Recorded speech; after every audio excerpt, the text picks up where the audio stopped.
오늘 말씀이요, 예수 없는 그리스도인이라는 이상한 제목인데요. 예수 없는 기독교, 예수 없는 그리스도인이란 말이 안 되죠. 그렇죠? 그런데도 생각할 수 없는 말이지만 오늘날 교회는 심심치 않게 예수 없는 교회, 예수 없는 기독교라는 소리를 듣곤 합니다. 그렇죠. 내부에서 듣기도 하고 외부에서 듣기도 합니다. 이 말은 그런 식으로 들려지죠. 교회가 예수의 정신과 사랑을 잊어버리고 섬김을 잊어버리고 기득권이 되어서 권력과 세력을 지키는 것으로 급급한 자기를 방어하는 모습에 대한 비판으로 사용을 하게 됩니다. 교회가 어느새 자기를 방어해야 하는 그런 상태가 됐어요. 우리가 이렇게 나쁜 사람들만은 아니다. 이렇게 얘기를 하는. 근데 그 방어로는 안 되죠. 교회의 교회됨이 설 수가 없죠. 그건 어리석은 짓입니다. 그런데 이러한 교회에 대한 비판은 그 비판의 근거가 되는 예수에 대한 이해에 있어서 예수의 정신, 예수가 사라진 교회다. 오늘날 교회당에 예수가 들어가면 예수님이 들어오시면 환영받을 것이냐, 오히려 배척받지 않겠느냐, 이런 형태의 얘기들이죠. 그 말은 의미가 있는 말입니다. 그러나 기독교 내부에서의 비판이 아니라 외부에서 하는 주로 비판 또는 내부에서 하는 비판들도 그 비판의 근거가 되는 예수에 대한 이해에 있어서 충분하지 않다면 그거는 그 비판도 문제가 됩니다. 물론 예수님은 가난한 자, 병든 자, 소외된 자, 작은 자들을 찾아오셨죠. 그리고 그들을 섬겨주시고 대접해 주셨죠. 그러나 그것 자체가 기독교의 핵심입니까? 기독교를 기독교답게 만드는 근거입니까? 그렇지 않지요. 오늘 성가대 찬양한 것처럼 십자가의 은혜이죠. 십자가의 죽음과 부활, 그 안에 기독교 전체가 서 있습니다. 그런 좋은 얘기를 사회적으로도 어디다 내어놔도 그거 하자고 해서 욕먹을 일이 아닌 그런 것들이, 그쵸? 좋은 일 하자는데, 섬기자는데, 사랑하자는데. 하지만 그런 것 자체가, 그 자체로가 기독교의 중심일 수 없다는 것은 무엇과 똑같은 것이냐면, 기독교에서 우리 그리스도인이 권력이나 능력, 성공과 영광, 기적과 승리가 중심일 수 없다라는 사실과 사실 똑같이 그것들도 중심의 자리에 차지할 수 없는 것입니다. 기독교 복음은 권력과 능력, 성공과 승리와 기적에 근거하지 않는 만큼이나 기독교 복음은 예수의 십자가 죽음에 근거하지 무슨 기적과 예수 믿었더니 이렇게 잘 됐더라, 이번에 큰 평수로 옮겼어요, 이런 데 근거하지 않지요. 그렇죠? 그랬더니 대통령이 됐더라, 그랬더니 뭐가 됐더라, 이것에 근거하지 않듯이, 예수에 근거하듯이 그것만큼이나 이웃사랑이나 섬김이라는 모습 그 자체에도 근거하지 않습니다. 오히려 그 모든 것들의 기초는 예수 그리스도고, 예수 그리스도 안에, 예수 그리스도 위에, 예수 그리스도 곁에 그러한 것들이 부수적으로 나타나며 또는 필연적으로 나타나는 것이지, 그렇죠? 그것이 복음일 수 없습니다. 근데 이제 그 부분에 대한 오해가 돈말이 전도되어지는 것이 신자들의 신앙을 힘들게 만들고 교회들도 바른 길을 가지 못하게 만드는 것입니다. 우리 오늘 본문에서 우리는 좁은 문 좁은 길로 들어오라는 예수님의 초청을 받게 되고, 그리고 그 문으로 우리도 들어가려고 합니다. 좁은 문, 좁은 길은 그 좁기 때문에 찾는 자가 적다고 그렇게 말씀을 하세요. 이 말은 그 길이 좁고 협착하니까, 어렵고 힘드니까, 험하니까, 또 너무 고상하고 높은 길이니까, 그러니까 사람들이 잘 찾지 않는다라는 그런 말이 아니고, 여기서 좁은 문은 오직 하나의 문만이 있다는 뜻이며, 좁은 길은 오직 하나의 길만이 있다는 뜻입니다. 그 하나의 문, 하나의 길은 무엇이겠습니까? 이 말씀을 선포하고 있는 예수님 자신입니다. 오직 하나의 문, 오직 하나의 길이 있다는 말씀입니다. 생명으로 인도하는 문. 내가 곧 길이요 진리요 생명이니. 이거예요. 기독교의 진리는 무슨 돌이나 이치나 내용이나 교리가 아니라 예수 자체입니다. 내가 진리고, 내가 길이고, 내가 양의 문. 예수님이, 제가 아니고요. 제가 이렇게 얘기하면 이단이 되는 거죠. 예수님이 그런 것입니다. 예수 안에서만 생명과 영생이 발견되고 그것들이 마침내 누려지고 발견됩니다. 그러니까 예수 믿는 그 길은, 그 좁은 길이라고 하는 것은 보통 우리가 생각하듯이 좁고 험하고 힘들고 자기희생적이고 자기를 부인해야 하고 십자가를 져야만 하고 오른편 뺨을 맞으면 왼뺨도 내놓아야 하고 그래서 세상적으로 볼 때 어리석고 미련한 길이기 때문에 그래서 사람들이 그 길을 잘 가지 않는다라고 하는 데에 강조가 있는 것이 아니고 그것이 아니라 지금까지 우리가 오랜 시간 동안 살펴왔던 산상수훈에서 얘기하는 그런 생명, 하나님 아버지의 의를 따라 살아가는 것, 마침내 그래야 영생에 도달하는 그 길은 어디에서만 발견된다고요? 오직 하나 예수 안에서만. 역사적 시간을 살아왔고 십자가를 지고 죽었고 부활했고 지금도 하나님 보좌 우편에 앉아 계셔서 우리를 다스리고 계시며 우리를 만나주시는 그 예수 그리스도. 그 예수 그리스도 안에서만 그 생명과 그 의의 길을 걸어갈 수 있다라고 하는 것입니다. 산상수훈은 그 강조가 예수님이 가르치신 교훈 자체, 내용 자체에 있는 것이 아니라 또는 그것이 얼마나 고상하고 높고 위대한가. 불교 너희는 어디, 이슬람교 너희는 이 정도까지만 하지 우리는 이렇게 깊은 저기가 있어. 우리는 오른쪽 발만 왼벽도 돌려야 되고 오리를 가자면 심리까지 가지는 그런 종교야. 자기는 안 하면서 그렇게 자랑하라는 것에 그런 그 가르침의 고상함과 무슨 희생정신이 높음에 있는 것이 아니라 그 말씀을 권세 있게 선포하고 있는 한 사람, 예수님. 거기 그 자리에서 그 말씀을 선포하고 있는 예수님에게 그 모든 강조가 놓여져 있습니다. 이 예수가 기독교 복음의 기초이고 교회의 기초이며 그리스도인의 존재 전부를 설명하는 것입니다. 진리는 이념이나 도리가 아니라 예수 자신입니다. 오늘날 그런데 교회와 기독교인은 때로 이 기초를 잃고 엉뚱한 데서 길을 찾고 자기 근거를 찾고 있습니다. 오늘 말씀을 통해서 조금 더 분명하게 예수 자신을 제시하시는 근거로 제시하는 이 내용을 발견하여 그 위에 집을 짓고 또 그 성공적인 인생을 사는 열매 맺는 인생을 사는 저와 여러분들이 되어지기를 소망합니다. 산상수훈을 마무리하면서 지금 마무리하는 부분이죠. 좁은 길, 좁은 문 얘기하면서 쭉 몇 가지 얘기를 합니다. 넓은 문, 넓은 길, 좁은 문, 좁은 길. 거짓 선지자들과 양의 옷을 입고 나오는 이리들. 그 다음에 좋은 열매를 맺는 좋은 나무 또는 나쁜 열매를 맺는 나쁜 나무에 대한 비유. 그리고 또한 거짓 선지자들의 무리가 나오죠. 나는 주의 이름으로 귀신도 내쫓고 권능도 행하고 선지자 노릇도 했습니다. 그러나 또 한편에서는 아버지 뜻대로 행하는 자라에 들어가리라. 그래서 아버지 뜻대로 행하는 사람들. 마지막으로 반석 위에 집을 지은 지혜로운 사람과 모래 위에 집을 지은 어리석은 사람에 대한 일련의 비유들이 연속적으로 나오고 있습니다. 우리는 이 말들을 들으면 특별하게 이제 뒤에 부분의 말씀을 들으면 내 말을 듣고 행하는 자는 내 말을 듣고 행하지 않는 자는 해서 이게 그러니까 내 말을 듣고 행하지 않지 말고 실천해라. 그 부분에 강조가 있는 것으로 들리지만 자세히 이렇게 돌아보면 이것은 그 실천의 유무의 문제가 아니라 실천의 요구가 아니고 예수 자신에게 집중하라. 나 자신에게 집중하라. 라고 하는 말씀으로 들을 수 있습니다. 나의 이 말을 듣고 행하는 자. 내가 지금 선포하는 이 말을. 그렇게 됩니다.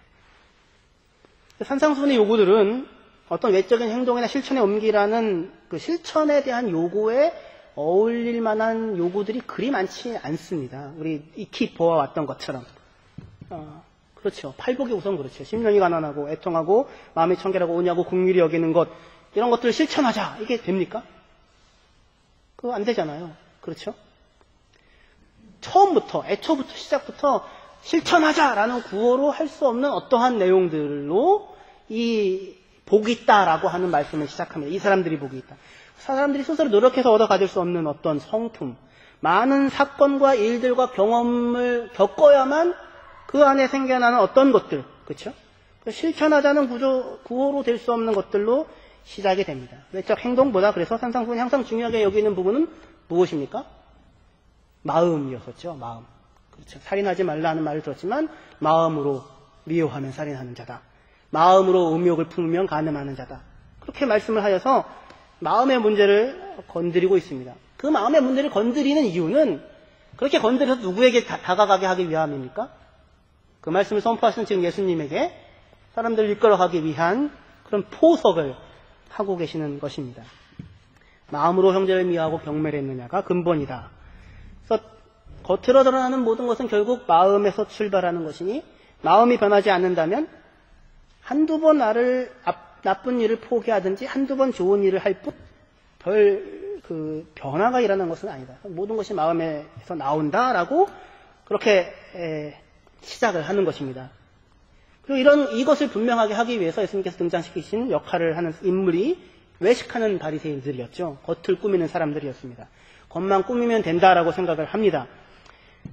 우리도 사실 많이 그렇게 살고 있습니다. 하지만 예수님의 지금 말씀의 의도는 겉을 꾸미는 사람들을 등장시켜서 우리들에게 그러니까 너희는 겉과 속을 일치시켜라 라고 하는 것이 아니고, 그 얘기가 아니라 바리새인들은 외식한다. 저들은 겉과 속이 다르다. 너희는 그러면 안 된다. 그러니 일치를 하라 라고 하는 것이 아니라, 그렇게 하여서 우리가 스스로 겉과 속의 일치를 하라는 요구를 받게 되면 우리는 바리새인들보다 더한 외식에 빠지게 됩니다. 왜냐하면 우리의 마음은 달라져 있지 않기 때문입니다. 사람은 사실 누구나 다 겉과 속이 다르지요. 여러분은 겉과 속이 다 똑같습니까? 저만 해도 다른데. 그 사람이 예수 믿는 사람이라는 것을 알기 위해서는 누구에게 물어보라고 합니까? 아내에게 물어봐라. 남편에게 물어봐라. 그렇게 얘기합니다. 겉으로 보여주는 모습과 실제로 그 사람의 모습이 다르죠. 예수님은 겉과 속이 일치하죠. 그렇죠? 일치해도 돼요. 그러나 사람은 그렇지 않죠. 사람은 겉과 속이 일치하면 큰일 나는 일이 생기기 시작합니다. 거짓말의 탄생이라는 영화에서 보지 않았습니까? 속에서 생각한 대로 얘기를 하면 그건 어린 아이들이 되는 거죠. 어른이 되어가면서 우리는 속의 생각을 그대로 다 얘기하면 안 되는구나. 친구를 잃을 수 있구나 하는 것을 배워가죠. 스스로 그래서 관리를 하게 됩니다. 겉과 속을 일치시키자라는 요구를 하는 분들이 하는 오해는 이런 거예요. 그렇게 얘기를 할 수 있는 것은 문제는 속이 아니라 겉이다 이렇게 생각을 하기 때문에 그 요구를 하게 됩니다.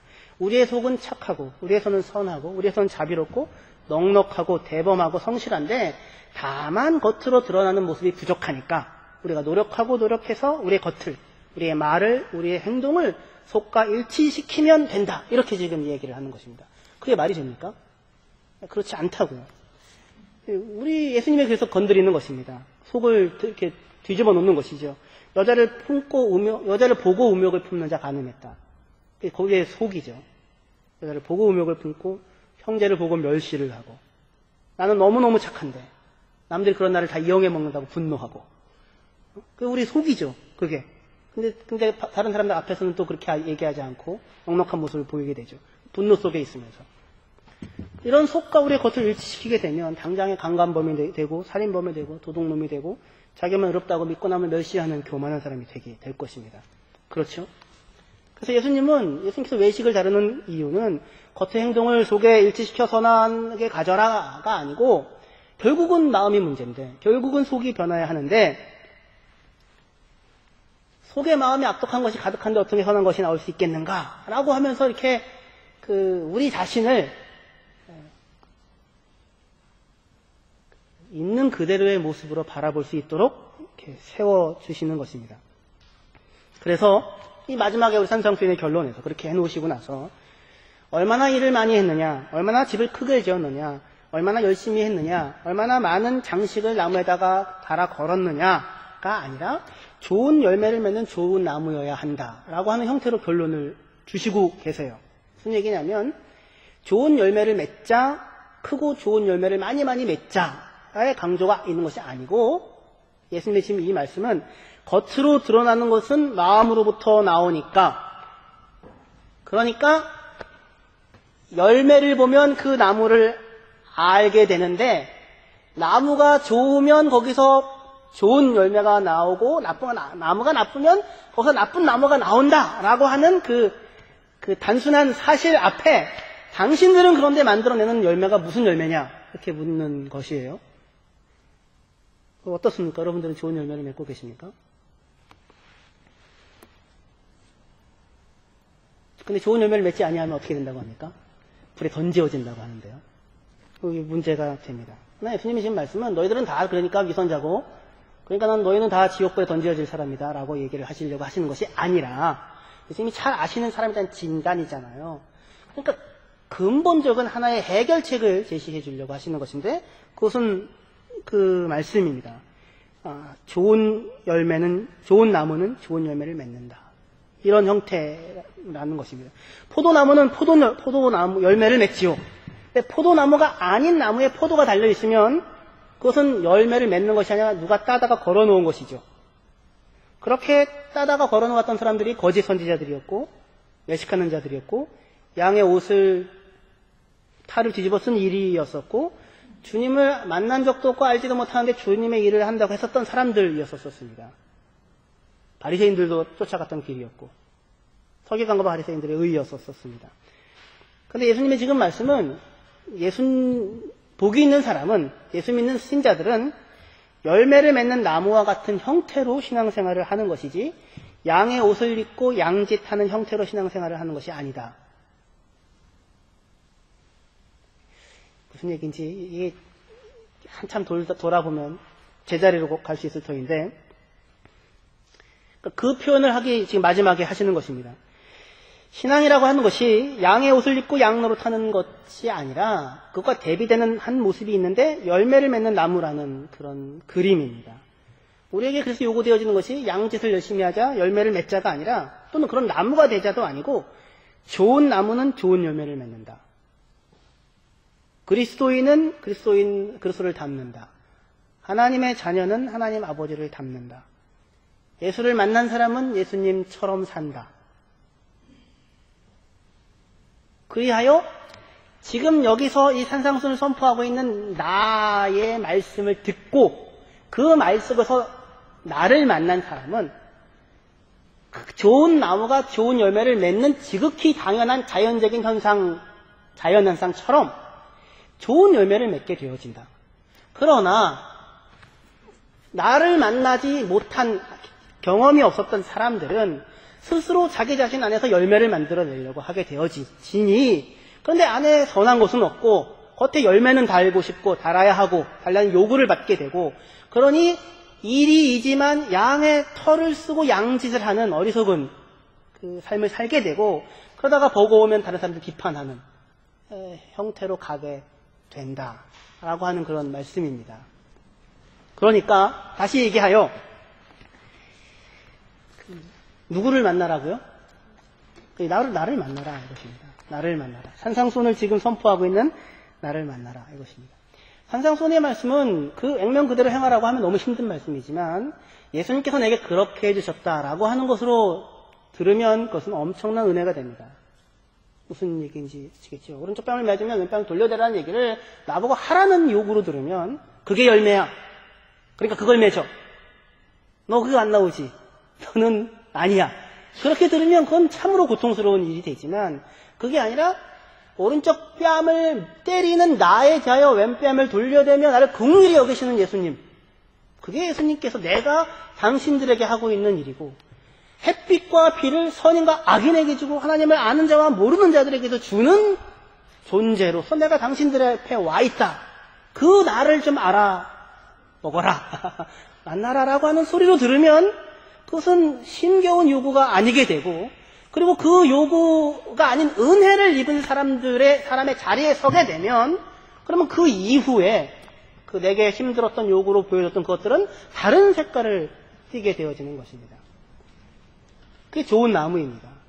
좋은 나무인 예수님, 좋은 열매를 맺고 있는 예수님에게 맞부딪혀서 그에게 덧붙여진 사람, 붙어있는 사람, 그의 진액을 빨아먹고 사는 사람, 그의 공급하시는 은혜로 살고 있는 사람, 그런 것입니다. 여러분들은 그래서 좋은 열매를 맺는 지금 좋은 나무이십니까? 이제 어떠십니까? 조금 아까보다는 다르지요? 좋은 열매란 무엇입니까? 조금 더 분명하게 하기 위해서 좋은 열매란 분명한 것은 우리가 읽었던 마태복음 7장 본문에 따르면 능력이나 업적이나 성취는 좋은 열매랑 상관없다. 그렇게 말씀하십니다. 그렇죠? 선지자 노릇하는 거, 귀신들을 내어 쫓는 거, 권능을 행하는 거 주의 이름으로 했다고 하는데 예수님은 아무 상관없대요. 나는 너희들 모른다. 너희들은 나를 한 번도 만난 적이 없다. 그렇게 얘기를 합니다. 그러니까 제대로 예수님을 알지 못하고도 은사의 형태로 전에도 제가 말씀을 드렸죠. 선지자 노릇을 한다는 것은 선지자가 아닌데 그런 뭐 뜻도 있겠지만 그냥 예언을 한다는 것입니다. 예언이라고 하는 은사를 행하는 거예요. 권능이라는 은사를 행하고 귀신을 내어주는 은사를 행하는 것입니다. 그래서 세상적 입장으로 요즘으로 보면 무슨 꼭 그런 초월적인 능력이 아니더라도 세상 사람들이 부러워할 만한 어떤 능력들일 수 있겠죠. 그러니까 능력이나 업적이나 성취 자체가 열매로 제시되어지지 않습니다.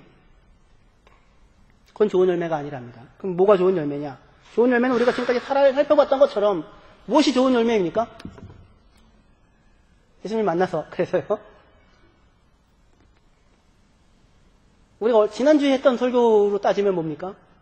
비판하지 말아라가 아니로 그 다음에 뭐라고요? 열심히 기도하면 뭐가 가능하다? 대접하는 게 가능하다 그랬죠.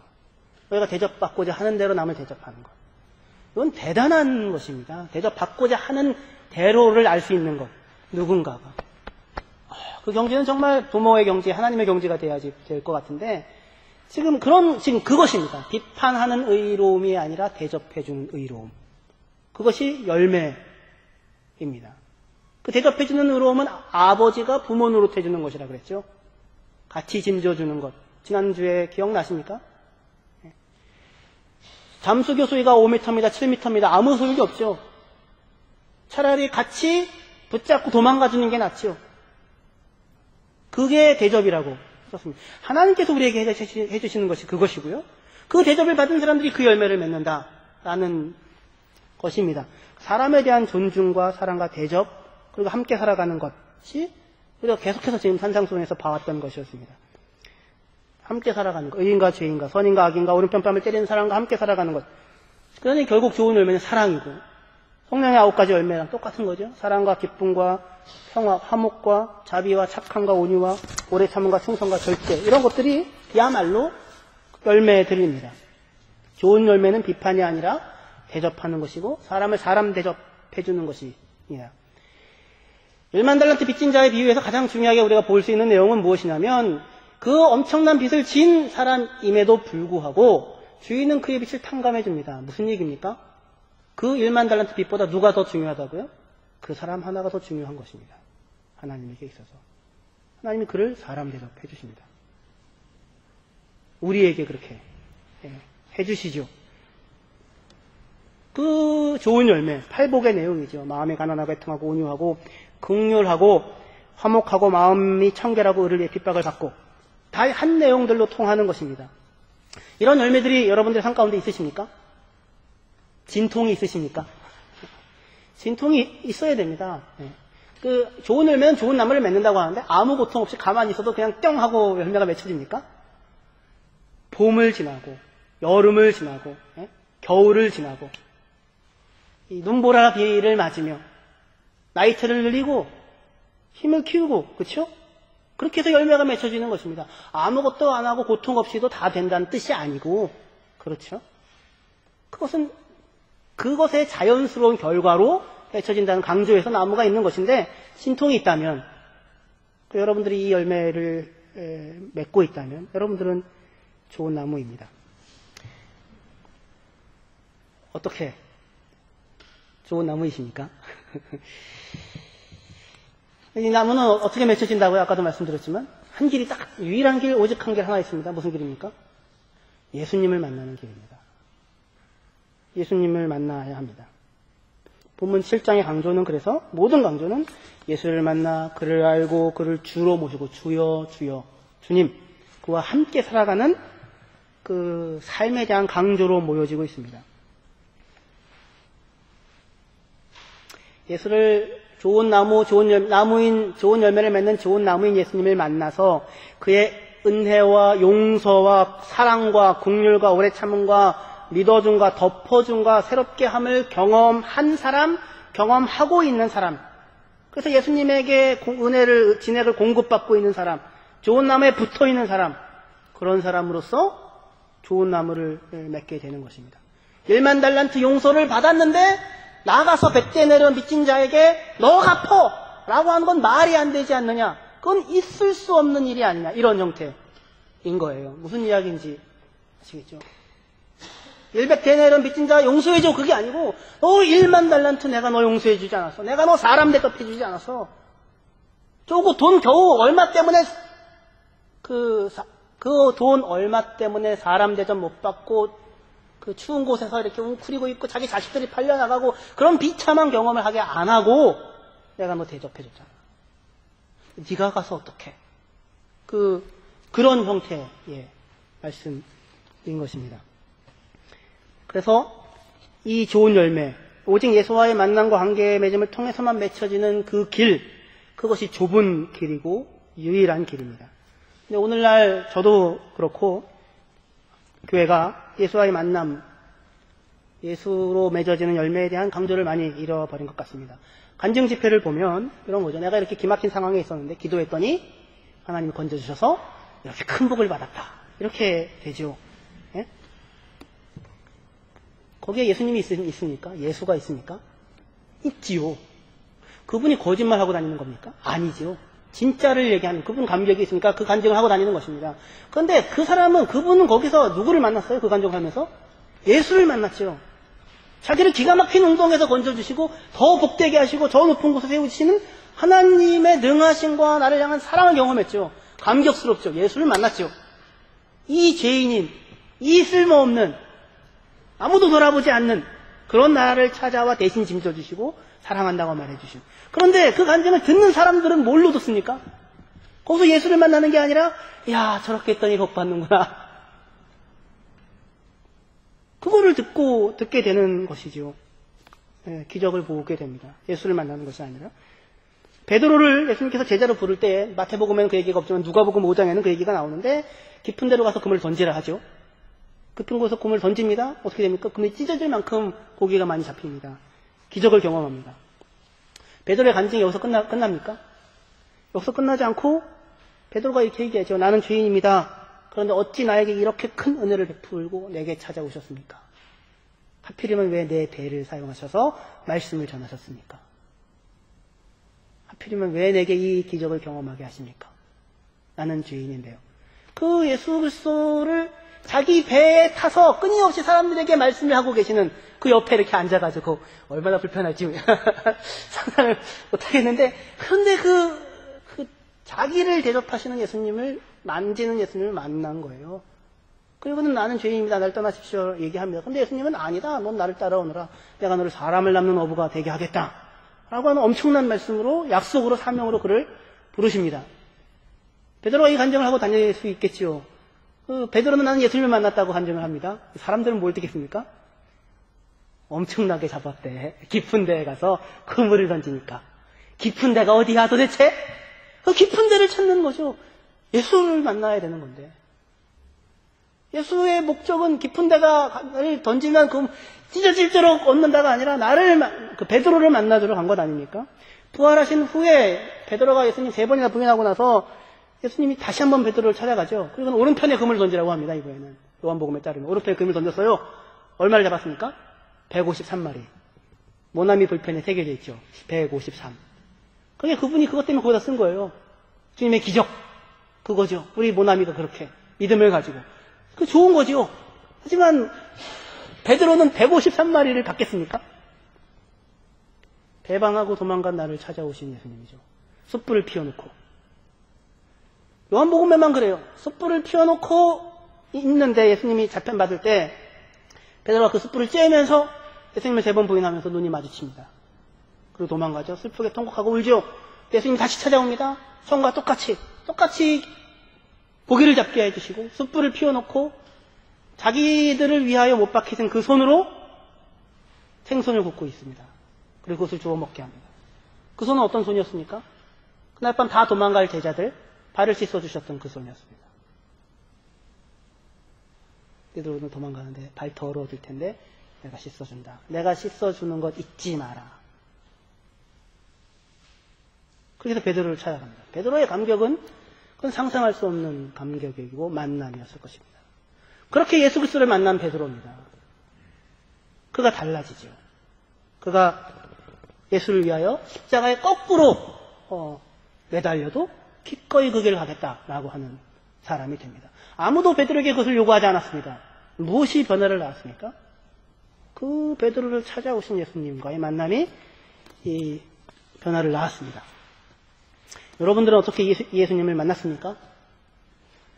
누가 이 예수님을 만날 수 있습니까? 마태복음 4장 찾아보십시다. 23절에서 25절이요.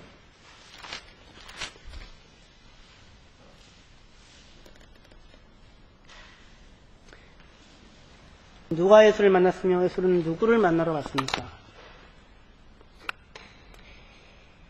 제가 읽겠습니다. 예수께서 온 갈릴리에 두루 다니사 그들의 회당에서 가르치시며 천국 복음을 전파하시며 백성 중에 모든 병과 모든 약한 것을 고치시니 그의 소문이 온 수리아에 퍼진지라.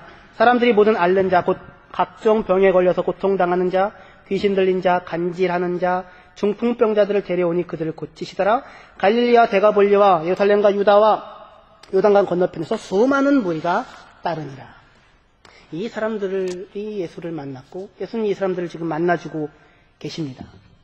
마태복음 9장 12절에 예수께서 들으시고 이르시되 건강한 자에게는 의사가 쓸데없고 병든 자에게라야 쓸데있느니라. 너희는 가서 내가 긍휼을 원하고 제사를 원하지 아니하노라 하신 뜻이 무엇인지 배우라. 나는 의인을 부르러 온 것이 아니요 죄인을 부르러 왔노라. 그들을 만나러 오신 것입니다. 비판이 아니라 대접을 받고 긍휼의 여김을 받고 기다려줌을 받고 만져줌을 받고 사람 대접을 받고 그리고 사랑을 입었던 사람들, 그 사람들이 좋은 나무이고 그 사람들은 좋은 열매를 맺을 수밖에 없습니다. 예수를 만났기 때문입니다. 여러분들에게 있어서 예수님은 어떤 분이십니까? 그리고 여러분들은 혹시 이 예수를 인생 가운데 만나셨습니까? 혹시 아직 만나지 못하셨다면 앞으로 기대하시면 됩니다. 마태복음 7장이 끝나고 8장부터 예수님께서 이제 사람들을 만나러 다니기 시작합니다. 처음 만난 사람이 누구입니까? 나병 환자입니다. 평생 사람들 속에서 섞여 살 수 없었던 그 사람을 만나러 가십니다. 백부장의 하인을 고치러 가십니다. 그리고 이방 땅 가다라 지방 군대에 그 귀신 들려서 무덤 곁에 있는 그 사람이 일부러 바다를 건너 찾아가 그를 치유하시고 그를 만나주십니다. 그 예수님의 말씀을 통하여 만나시고 그리고 여러분의 삶들 가운데서도 만나시는 여러분들이 되시기를 주님의 이름으로 축원합니다. 좁은 길입니다. 어렵고 힘든 길이어서 좁은 길이 아니라 예수 안에만 예수를 만난 자에게만 보여지고 열려지는 길이기 때문에 좁은 길입니다. 이 길을 모두 걸어가시는 여러분들이 되시기를 소망합니다. 기도하시겠습니다.